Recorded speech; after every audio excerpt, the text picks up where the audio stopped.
আইসি মনের মতো মানুষ পেলে বিয়ে শাদী করবো, যে আমার পাশে থাকবে, দায়িত্ব নিবে, এরকম একটা মানুষ পেলে বিয়ে শাদী করবো। আচ্ছা দায়িত্ব, যেমনই হোক সমস্যা নেই। আচ্ছা দায়িত্ব দ্বারাই তাহলে বিয়ে শাদী করতে রাজি আছেন। আচ্ছা দর্শক ভাইরা কিভাবে যোগাযোগ করবে আপনার সাথে? ফোন নাম্বারে যোগাযোগ করবো। নাম্বারটা বলতে কি অবস্থা আপু, কেমন আছেন? আলহামদুলিল্লাহ ভালো আছেন। আপুর নাম কি? আমার নাম জান্নাতি। জান্নাতি, খুবই মিষ্টি একটা নাম। জান্নাতি দেশের বাড়ি কই? দেশের বাড়ি হলো নাটোর। নাটোরের মেয়ে।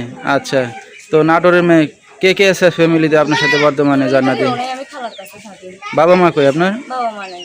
মারা গেছে না ফেলে চলে গেছে? আচ্ছা আচ্ছা, আপনার কোনো ভাই বোন আছে জান্নাতি? না, আমার কেউ নেই, আমি একাই। একাই? ছোটবেলা থেকে।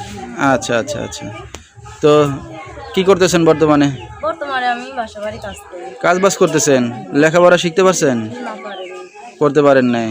আচ্ছা, কতদিন ধরে কাজ বাজ করতেছেন? বিয়ে করার জন্য আসছি প্রতিবেদনে। আচ্ছা আচ্ছা, কতদিন ধরে কাজ বাজ করেন? অনেকদিন ধরে কাজ করি।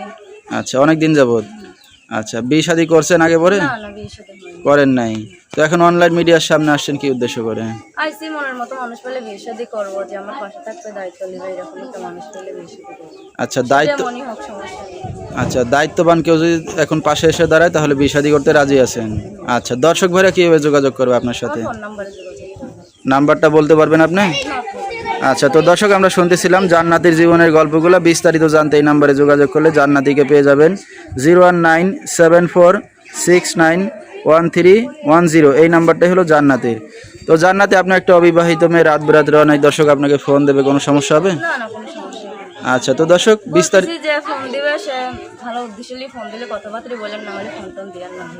আচ্ছা, তো যার উদ্দেশ্য ভালো বা যারা মানে জান্নাতিকে পেতে চান তারাই ফোন দিবেন।